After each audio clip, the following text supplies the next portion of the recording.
Hello again, Jonas here with a brand new game update. Starting by the number 1. Character face. I've quickly modeled a face for my character to see if the proportions would work.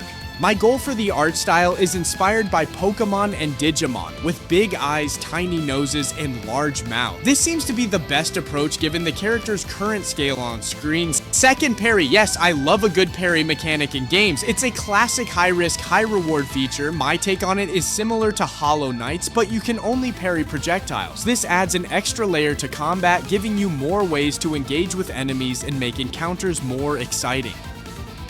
3. Crosshairs for warping. The warp strike was a little difficult to aim, so now crosshairs appear on the target location. This helps you clearly see exactly where you're going to land. 4. Treadmills.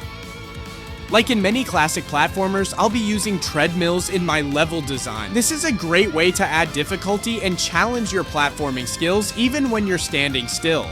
The Trooper Dummy. I want this game to be intuitive, without long tutorials or numerous dialogue boxes. To ease players into combat, I've created the Trooper, a dummy-like enemy. He's just a standing robot that shoots at you, giving you plenty of room to learn the combat mechanics and understand that your pistol won't kill him.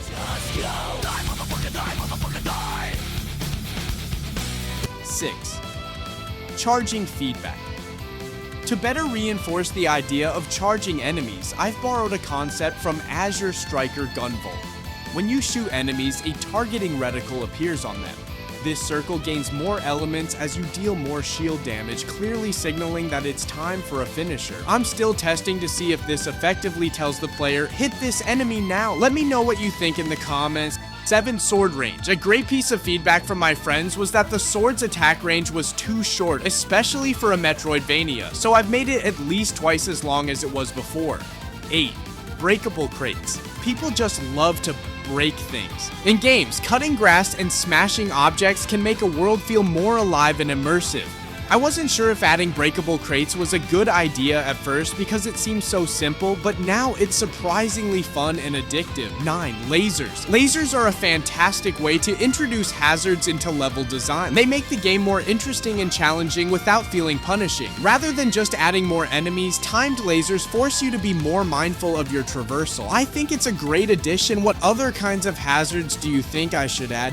10 simple values. This change might not be visually obvious, but it has a huge impact on the game's feel.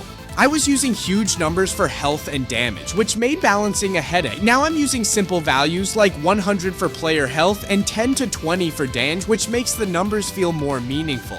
11th, diagonal shooting. The player can now shoot slightly upward, which helps with aiming at flying enemies like the drone. 12. The juiciness. Hit stop. One of the best ways to add juice to a game is with hit stop. This is when the game pauses for a few frames upon impact, making the feeling of a hit much more satisfying. It was a little tricky to implement because it caused a lot of bugs, but the difference in how impacts feel is night and day. Well, that's everything for this devlog. I didn't think I had much to show, but it turns out I did. See you next time, and don't forget to like and subscribe. Cheers!